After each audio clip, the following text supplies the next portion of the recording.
Hello दोस्तों, कैसे हो आप सब लोग। लॉकडाउन में बहुत बोर हो रहे होंगे। ऊपर से थ्योरी लेक्चर शुरू है वीडियो के। ठीक है, कोई बात नहीं, पढ़ाई तो करनी है ना, एग्ज़ाम देनी है। चलो स्टार्ट करते हैं आज का लेक्चर। लास्ट वीडियो में हमने परफॉर्मेंस ऑफ कॉन्ट्रैक्ट का फर्स्ट पार्ट देखा था थोड़ा। आज हम उसके आगे का थोड़ा देख लेंगे। दोस्तों, ये आज का जो वीडियो है ये भी इम्पॉर्टेंट है, क्योंकि इसके ऊपर भी पेपर में केस स्टडी टाइप क्वेश्चंस आते हैं। तो मैं आपको बताऊंगा कौन कौन से पॉइंट पे केस स्टडी टाइप क्वेश्चन आते हैं। और आपसे एक थोड़ा सा रिक्वेस्ट है कि आप वीडियो को एंड तक ज़रूर देखिए, है ना। क्योंकि क्या हो रहा है, सारे लोग वीडियो को एंड तक नहीं देख रहे हैं। इम्पॉर्टेंट कॉन्सेप्ट्स है, इसके ऊपर क्वेश्चंस आते हैं, बाद में कन्फ्यूजन होता है जब एग्ज़ाम नज़दीक आती है ना, पेपर में क्वेश्चन आ जाता है, तो फिर स्टूडेंट वहाँ पे सोचने बैठ जाता है कि ये कौन से टॉपिक का क्वेश्चन है। उससे केस स्टडी के आंसर्स गलत हो जाते हैं। तो ऐसा ना हो, आप इसकी केयर लो। मैं तो मेरी तरफ से पूरी मेहनत कर रहा हूँ। सिर्फ आप वीडियो अच्छे से सुनिए।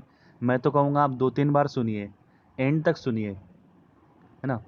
थोड़ा बोरिंग है, लेकिन अपने पास कोई इसका ऑप्शन नहीं है। पढ़ाई तो करनी है, और अभी ये टाइम है आपको। क्लासेस वगैरह से थोड़ा मुझे इतना नहीं हो रहा है जितना क्लास में होता है। आपको 6-6 घंटे उधर आना पड़ता था, 8-8 घंटे। तो यहाँ पे आपका टाइम सेव हो रहा है, तो आप घर पे बैठ के अच्छे से कर सकते हो वीडियो सुन के ही आप। ठीक है। तो मेरी तरफ से तो ये एडवाइस रहेगी कि आप ये वीडियो को एंड तक सुनते रहिए। जो भी मैं बना रहा हूँ ना, ये मैं टाइम, इसमें मेरा कोशिश ये रहता है कि मैं वीडियो को बड़ा नहीं बनाऊँ, टाइम ना वेस्ट करूँ। इसलिए मैं टू द पॉइंट पढ़ाता हूँ। वरना फिर क्या हो जाएगा, वीडियो बड़े हो जाते हैं, टाइम पास हो जाता है। तो मेरा कोशिश है कि मैं वो चीज़ें अवॉइड करूँ, इसलिए मैं टू द पॉइंट पढ़ा रहा हूँ। ठीक है, चलो स्टार्ट करते हैं। सबसे पहले हम देखेंगे कि सक्सेशन और असाइनमेंट में क्या फ़र्क है। अब इसके ऊपर इतना कोई क्वेश्चन नहीं आता है, तो मैं इसको थोड़ा फास्ट ले लूँगा। बस इन दोनों में एक ही डिफरेंस है। सक्सेशन में क्या होता है, जब सक्सेशन होता है तो देखो बाय प्रोसेस ऑफ लॉ होता है ये। जैसे कि कोई फादर है, अब फादर की डेथ के बाद क्या होगा, उसकी सारे जो प्रॉपर्टीज़ वगैरह है वो सब किसके पास ट्रांसफ़र हो जाएगी, उसके सन के पास। तो उसको क्या कहते हैं, वो बाय सक्सेशन हुआ है ट्रांसफ़र।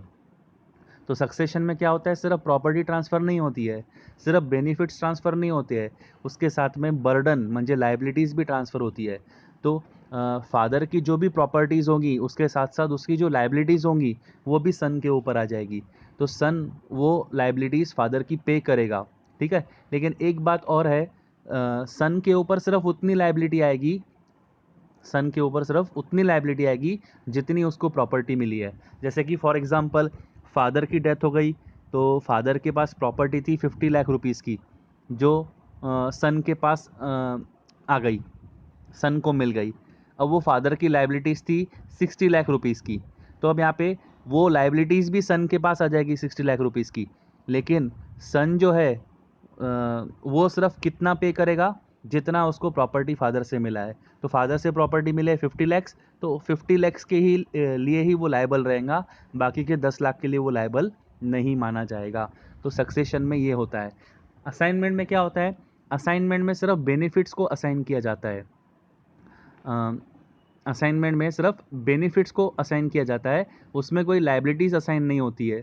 तो बेसिक डिफरेंस एक ही है कि आप किसी को अगर बेनिफिट दे रहे हो, सिर्फ लाइबिलिटीज़ ट्रांसफ़र नहीं कर रहे हो, तो हम उसको असाइनमेंट कहते हैं। और जहाँ पे दोनों आप ट्रांसफ़र कर रहे हो, तो उस केस में हम उसको सक्सेशन कहते हैं। बस यही डिफरेंस है। बाकी आप एक बार रीड करोगे तो समझ में आ जाएगा आपको अब।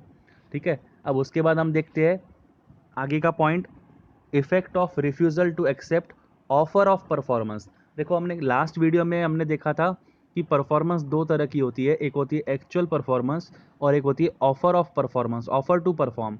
हमने देखा था कि प्रॉमिसर दो चीज़ें करेगा, या तो वो एक्चुअल परफॉर्म करेगा, एक्चुअल डिलीवरी दे दिया, एक्चुअल काम कर दिया उसने, तो वो मुक्त हो गया अपनी लाइबिलिटी से। या तो वो ऑफर टू परफॉर्म करेगा, उसने अपनी कोशिश की प्रॉमिसी को देने के लिए, लेकिन प्रॉमिसी ने अब रिजेक्ट कर दिया, तो भी उसके लिए वो लायबल नहीं माना जाएगा। प्रॉमिसर ने अपना काम पूरा कर दिया है। ठीक है। हमने उसमें कल ये लेक्चर में दो ये पॉइंट हमने कवर किए थे। तो यहाँ पे वही पॉइंट से कनेक्टेड है कि जब प्रॉमिसर प्रॉमिसर अपना परफॉर्मेंस ऑफर कर रहा है, अपना परफॉर्मेंस ऑफर कर रहा है, एक्चुअली परफॉर्मेंस नहीं है, एक्चुअल परफॉर्मेंस नहीं है, ये ऑफर ऑफ परफॉर्मेंस है।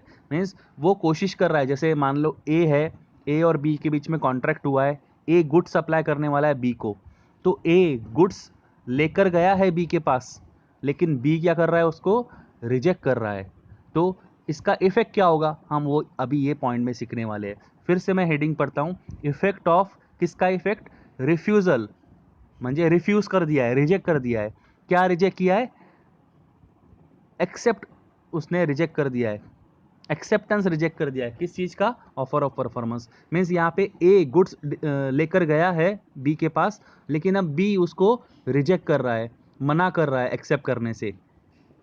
तो उस केस में उसका इफेक्ट क्या होगा, तो उसका इफेक्ट क्या होगा, प्रॉमिसर जो है अब वो रिस्पॉन्सिबल नहीं रहेगा नॉन परफॉर्मेंस के लिए। हम प्रॉमिसर को जिम्मेदार नहीं मानेंगे, हम प्रॉमिसर को ऐसा नहीं बोलेंगे कि आपने परफॉर्म नहीं किया आप जिम्मेदार हो, उसको नॉन परफॉर्मेंस के लिए जिम्मेदार नहीं माना जाएगा, क्योंकि उसने कोशिश की है, उसने परफॉर्म करने का पूरा ट्राई किया, लेकिन अब सामने वाले ने रिजेक्ट कर दिया प्रॉमिसी ने, तो उस केस में प्रॉमिसर रिस्पॉन्सिबल नहीं रहेगा। और प्रॉमिसर के पास जो राइट्स है, उसके पास वो राइट्स कायम रहेंगे। तो वो ना तो वो रिस्पॉन्सिबल माना जाएगा नॉन परफॉर्मेंस के लिए, और ना ही उसके राइट्स जाएंगे, उसके राइट्स उसके पास रहेंगे। वो चाहे तो केस कर सकता है प्रॉमिसी के ऊपर, क्योंकि कॉन्ट्रैक्ट अब कौन तोड़ रहा है, प्रॉमिसी तोड़ रहा है, बी तोड़ रहा है। तो ए रिस्पॉन्सिबल नहीं रहेगा नॉन परफॉर्मेंस के लिए, और ए के राइट्स जो है वो उसके बरकरार रहेंगे। इसका इफेक्ट ये होता है, ठीक है।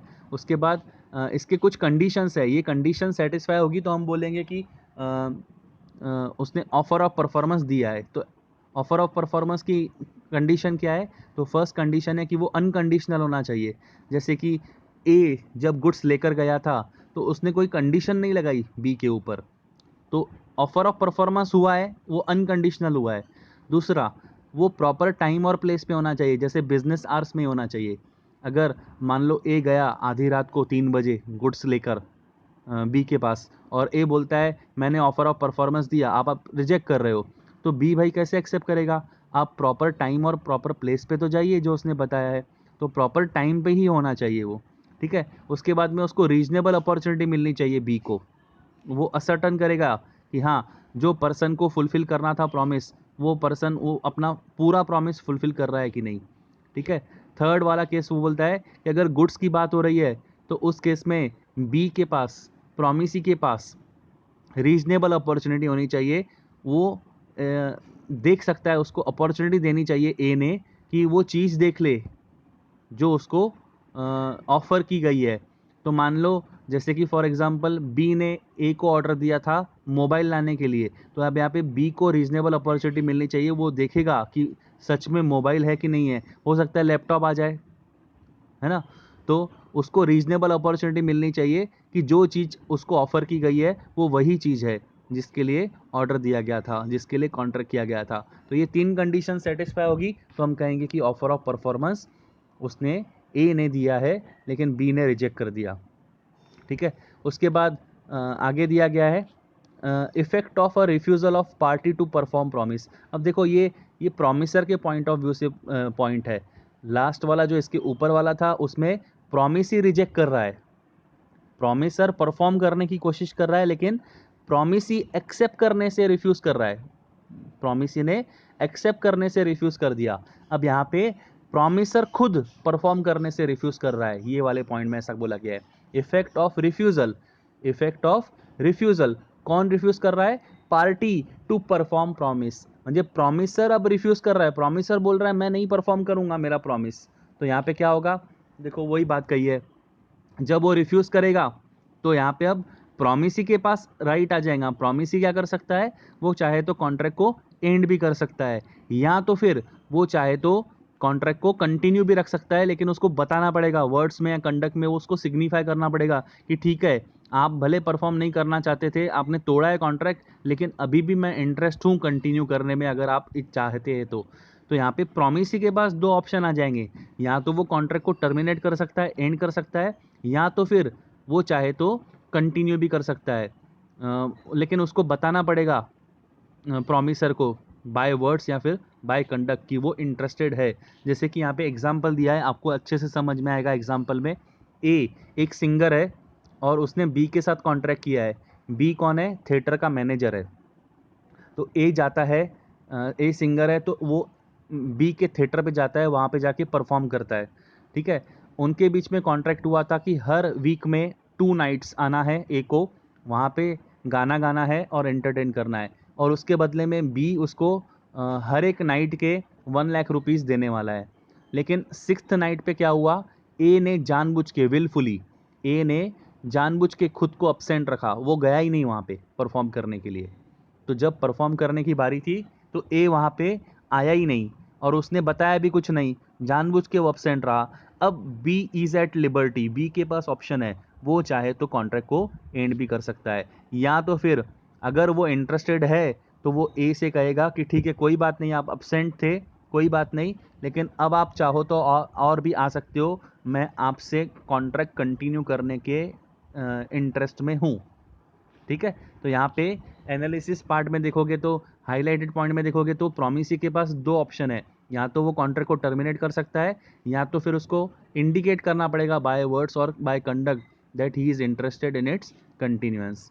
ठीक है, हाँ, लेकिन एक बार अगर वो कॉन्ट्रैक्ट कंटिन्यू करता है प्रोमिसी, जैसे बी, मान लो ए अपसेंट था, अब बी के पास 2 ऑप्शन है, या तो वो कॉन्ट्रैक्ट को टर्मिनेट कर सकता है, तो वो बता सकता है कि मैं इंटरेस्टेड हूँ कंटिन्यूअंस में, और मान लो ए ने कंटिन्यू किया, अब ए के कंटिन्यू करने के बाद में बी जो है वो अब आगे चल के कुछ दिनों बाद ऐसा नहीं बोल सकता कि आप अपसेंट थे, अब उसकी वजह से मैं आपका अभी कॉन्ट्रैक्ट कैंसिल कर सकता हूँ, क्योंकि अब बी का राइट वो चलेगा कैंसिल करने का। बी दूसरे कोई ग्राउंड पे कैंसिल कर सकता है, लेकिन बाद में वो ये ग्राउंड पे कैंसिल नहीं कर सकता, क्योंकि उसने अपना इंटरेस्ट जो है कंटिन्यू करने का वो पहले बता दिया। तो पहले ही उसने इंटरेस्ट बता दिया कि मैं कंटिन्यू करने के लिए तैयार हूँ, इंटरेस्टेड हूँ, और ए कुछ दिन परफॉर्म करता है, बाद में भी उसको ऐसा नहीं बोल सकता कि आप वो ना वो दिन नहीं आए थे, अब मैं कॉन्ट्रैक्ट कैंसिल करता हूँ। अब वो ग्राउंड पे वो टर्मिनेट नहीं हो पाएगा कॉन्ट्रैक्ट, बी वो ग्राउंड पे कॉन्ट्रैक्ट टर्मिनेट नहीं कर सकता, क्योंकि उसने कंटिन्यू करने के लिए बोल दिया है। ठीक है, तो वही पॉइंट कहा है, in case the promisee decides to continue the contract he would not be entitled to put an end to the contract on this ground subsequently. एक बार उसने डिसाइड कर दिया ना कि कॉन्ट्रैक्ट को कंटिन्यू करना है प्रोमिसी ने, अब वो बाद में उसी ग्राउंड पे कॉन्ट्रैक्ट को एंड नहीं कर सकता। In either case the promisee would be able to claim damages that he suffers as a result on the breach. कोई भी केस हो, चाहे वो कॉन्ट्रैक्ट टर्मिनेट करे, चाहे वो कॉन्ट्रैक्ट कंटिन्यू करे, दोनों केस में प्रोमिसी के पास एक ही ऑप्शन है, वो डैमेजेस के लिए क्लेम कर सकता है, उसका ये राइट है। ठीक है, हाँ, अब हम देखेंगे कि जब जॉइंट प्रॉमिसर होते हैं या फिर जॉइंट प्रॉमिसी होते हैं, उनकी लाइबिलिटी क्या होती है।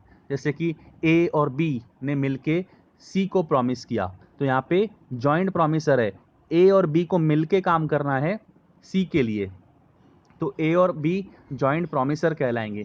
कभी कभी ऐसा भी हो सकता है कि प्रॉमिसर एक ही हो लेकिन प्रॉमिसी एक से ज़्यादा हो, जैसे कि ए ने कॉन्ट्रैक्ट किया बी और सी के साथ, तो ए ने प्रॉमिस किया है परफॉर्म करने के लिए बी और सी को, तो यहाँ पे बी और सी क्या है? जॉइंट प्रॉमिसी है। तो इस केस में हम देखेंगे जब जॉइंट प्रॉमिसर्स होते हैं तो लाइबिलिटी क्या होती है, और जॉइंट प्रॉमिसी होती है तो उनकी लाइबिलिटी क्या होती है।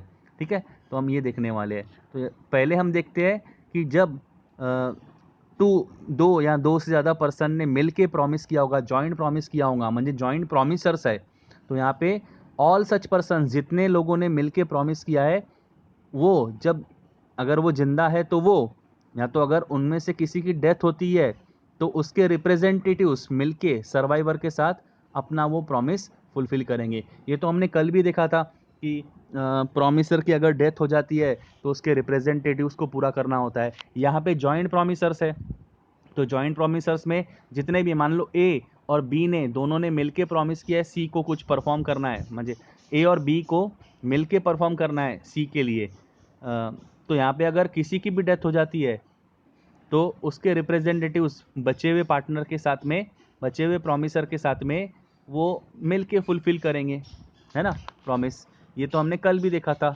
वही पॉइंट के ऊपर कहा गया है। ठीक है, तो एग्जाम्पल में दिया है, जैसे देखो, एक्स वाई एंड जेड तीनों ने मिलके who had jointly borrowed money must during their life time jointly repay the debt. Upon the death of X his representative से X's along with Y and Z should jointly repay the debt and so on. तो यहाँ पे तीनों ने मिलके पैसे बोरो किए है, लोन लिया है, तो यहाँ पे अब तीनों को ही रीपे करना पड़ेगा मिलके, क्योंकि तीनों ने साथ में मिलके पैसे लिए तो रीपे भी साथ में ही करना पड़ेगा। अगर मान लो किसी एक की डेथ हो जाती है तो फिर उसका रिप्रेजेंटेटिव बाकी दो के साथ में मिलके रीपे करेगा डेट। तो जॉइंट प्रॉमिसर की ये लाइबिलिटीज होती है कि सबको मिलके परफॉर्म करना होता है। उसके बाद हम देखेंगे कि जॉइंट प्रॉमिसर्स को कंपेल भी किया जा सकता है परफॉर्म करने के लिए, जैसे कि फॉर किसी एक को भी कंपेल किया जा सकता है परफॉर्म करने के लिए। जैसे कि ए और बी ने मिलके प्रॉमिस किया कि वो कुछ परफॉर्म करेंगे सी के लिए, तो अब यहाँ पे सी के पास ऑप्शन है, प्रॉमिस ही सी के पास ऑप्शन है, सी चाहे तो किसी एक को सी चाहे तो किसी एक को, ए को या बी को, किसी को भी बोल सकता है परफॉर्म करने के लिए। हो सकता है वो ए को बोल दे कि आपको परफॉर्म करने की जरूरत नहीं, बी सिर्फ आप ही परफॉर्म करो, तो उस केस में बी को परफॉर्म करना पड़ेगा। ठीक है, तो ये प्रॉमिस के ऊपर है। भले जॉइंट प्रॉमिसर्स दो है, ए और बी दोनों ने मिलकर प्रॉमिस किया है, लेकिन सी के पास ऑप्शन है, वो किसी एक को भी कंपेल कर सकता है परफॉर्म करने के लिए। ठीक है, तो यहाँ पे वैसा वाला ऑप्शन है सी के पास, प्रॉमिस के पास। ठीक है, लेकिन यहाँ पे अब आप बोलोगे कि सर अगर सी ने ए को माफ़ कर दिया और सी ने बोला बी सिर्फ आप ही परफॉर्म करो, तो यहाँ पे बी का तो नुकसान हो जाएगा, बी को परफॉर्म करना ही पड़ेगा, बी लायबल हो जाएगा सी को परफॉर्म करने के लिए, तो बी को परफॉर्म करना ही पड़ेगा। हाँ, लेकिन बी के पास एक ऑप्शन आ जाएगा, बी अब ए को बोलेगा कि आप मुझे कंट्रीब्यूशन दो, तो ए जो है वो, उसको मुक्त किसने किया, सी ने मुक्त किया है, सी ने बोला है कि आपको परफॉर्म करने की जरूरत नहीं है, अब बी ही सिर्फ परफॉर्म करेगा। लेकिन बी के पास एक राइट आ जाता है, वो चाहे तो क्या, म्हणजे वो लेगा ही, ए को बोलेगा कि जितना भी खर्चा हुआ है आप उसमें मुझे कंट्रीब्यूट करो। ठीक है, इसके ऊपर ही दोस्तों केस स्टडी आती है। बहुत बार आपको केस बना के दिया जाएगा, आपको बोला जाएगा कि एक्स वाई जेड तीनों ने मिलके लोन लिया है डी से, मान लो एक्स वाई जेड तीनों ने मिलके डी से लोन लिया है, फॉर एग्जांपल 6 लाख रुपीस का। तो अब यहाँ पे एक्स वाई जेड तीनों लायबल है, तीनों को पैसे देने पड़ेंगे 2-2 लाख करके, क्योंकि तीनों ने साथ में मिलके लिया था। अब मान लो आपको दिया जाएगा कि डी ने जो है ए को एक्स को माफ़ कर दिया, तो डी ने एक्स को माफ़ कर दिया, तो अब वाई और जेड को पैसे देने पड़ेंगे 6 लाख रुपए। तो वाई और जेड कितने लेंगे, 3-3 लाख रुपए लाएंगे और रीपे कर देंगे, वो डी को दे देंगे पैसे। अब वाई और जेड के तो 1-1 लाख रुपए एक्स्ट्रा चले गए, कि लिए तो तीनों ने थे, एक्स वाई और जेड ने, लेकिन रीपे करते वक्त दो लोगों ने रीपे किए। तो अब यहाँ पे भले ही डी ने एक्स को छोड़ दिया है, लेकिन वाई और जेड लायबल रहेंगे, वाई और जेड को अपना प्रॉमिस पूरा करना ही पड़ेगा, उनको अपना परफॉर्मेंस पूरा करना ही पड़ेगा। तो 6 लाख रुपए उनको वापस करने ही पड़ेंगे, दोनों 3-3 लाख रुपए लेके आएंगे। अब वाई और जेड के पास एक राइट आ जाएगा, वो एक्स से कंट्रीब्यूशन मांग सकते हैं, जो उन्होंने 1-1 लाख रुपए एक्स्ट्रा लिया है वो एक्स से मांग सकते हैं। तो यहाँ पे एक्स मुक्त हो गया है, एक्स को परफॉर्म करने की जरूरत नहीं है, लेकिन डी के लिए परफॉर्म करने की जरूरत नहीं है, लेकिन एक्स फिर भी वाई और जेड के लिए लायबल रहेगा, वाई और जेड उससे 1-1 लाख रुपए मांगेंगे। तो यहाँ पे वही बात की है, ऊपर वाले पॉइंट में बताया है कि डी चाहे तो किसी को छोड़ सकता है, जैसे डी ने एक्स को छोड़ दिया, लेकिन वाई और जेड छूट नहीं जाएंगे उसकी वजह से। और नीचे जो दिया है ईच प्रॉमिसर में कंपेल कंट्रीब्यूशन, यहाँ पे बोला है कि वाई और जेड को परफॉर्म तो करना पड़ेगा डी के लिए, लेकिन वाई और जेड के पास एक राइट आ जाएगा, जो प्रॉमिसर को, एक्स को डी ने छोड़ दिया था, प्रॉमिसर ने छोड़ दिया था, वो छूट नहीं गया, वो प्रॉमिसर से अब वाई और जेड कंट्रीब्यूशन की मांग करेंगे। वो बोलेंगे कि आप अपना हिस्सा जो था, भले आपको डी को नहीं देना है, अब आप ये हिस्सा हमको दोगे। ठीक है, इसी के ऊपर ही केस स्टडी टाइप क्वेश्चन आता है, तो थोड़ा ध्यान रखिए। ठीक है, हाँ, sharing of loss by default in contribution, यहाँ पे अब बोला गया है कि किसी एक प्रॉमिसर को, मान लो जैसे एक्स वाई और जेड तीनों ने मिलकर 2-2 लाख रुपए लिए थे, 6 लाख रुपए डी से लिए थे। ठीक है, अब यहाँ पे किसी एक जॉइंट प्रोफेसर ने डिफॉल्ट कर दिया, जैसे मान लो एक्स के पास पैसे नहीं है, एक्स के पास पैसे नहीं है, एक्स हो गया इंसॉल्वेंट, तो अब इंसॉल्वेंट हो गया तो क्या होगा, इंसॉल्वेंट होगा तो फिर 6 लाख रुपए तो देने ही है डी को, तो अब वाई और जेड मिलके 6 लाख रुपए देंगे, क्योंकि अब ए तो इंसॉल्वेंट हो गया, वो तो दे नहीं सकता, तो वाई और जेड को अपने घर से देना पड़ेगा, 3-3 लाख रुपए लाके देना पड़ेगा। तो जो भी लॉस होगा, एक आधे जॉइंट प्रोमिसर ने अगर डिफ़ॉल्ट किया है कंट्रीब्यूशन में, तो वो जॉइंट प्रोमिसर का जो लॉस है वो बाकी के जॉइंट प्रोमिसर्स को इक्वली बेयर करना पड़ेगा। ठीक है, अब इसके ऊपर भी क्वेश्चन आया है पेपर में। क्वेश्चन ऐसा था कि एक्स वाई जेड ने मिलके 6 लाख रुपए लिए थे डी से, तो तीनों ने 2-2 लाख रुपए तीनों को रीपे करना है। अब एक्स हो गया इंसॉल्वेंट और एक्स के पास पैसे बचते हैं मान लो 80,000, तो अब एक्स तो 80,000 ही दे पाएगा डी को, तो बाकी 1,20,000 जो एक्स के हिस्से के है वो कौन भर के देगा, वो वाई और जेड इक्वली भर के देंगे 60,000 रुपीज़। तो ये आपको लिखना पड़ेगा। तो वाई को पेमेंट देना पड़ेगा 2,60,000, जेड को भी पेमेंट देना पड़ेगा 2,60,000 और ए पेमेंट देगा 80,000, ऐसे मिलके 6 लाख रुपीज़ मिलके डी को देंगे। तो वही यहाँ पे एग्जाम्पल दिया हुआ है, आप ये एग्जाम्पल एक बार रीड करोगे तो आपको समझ में आएगा, ये सारा उसके ऊपर है। ठीक है, उसके बाद हम आगे का पॉइंट देखते हैं कि अगर जॉइंट प्रॉमिसर को रिलीज़ किया गया तो उसका इफेक्ट क्या होगा। तो वही चीज़ यहाँ पे बताई गई है कि मान लो जैसे डी ने रिलीज़ कर दिया, डी प्रॉमिस ही था ना, डी ने रिलीज़ कर दिया एक्स को, तो उसकी वजह से एक्स रिलीज़ नहीं हो गया, एक्स तो रिलीज़ हुआ सिर्फ प्रॉमिस ही के लिए, लेकिन एक्स फिर भी लायबल माना जाएगा वाई और जेड के लिए, अदर जॉइंट प्रॉमिसर के लिए वो लायबल माना जाएगा। तो यहाँ पे एग्जाम्पल दिया है, आप अब ये एग्जाम्पल पढ़ोगे तो आपको सब समझ में आ जाएगा। ठीक है, उसके बाद अब देखेंगे हम जैसे कि राइट्स ऑफ जॉइंट प्रॉमिसी। अब देखो राइट्स की बात की गई, अब यहाँ पे लाइबिलिटी की नहीं, प्रॉमिसर के लिए लाइबिलिटी होती है लेकिन प्रॉमिसी के लिए राइट होते हैं।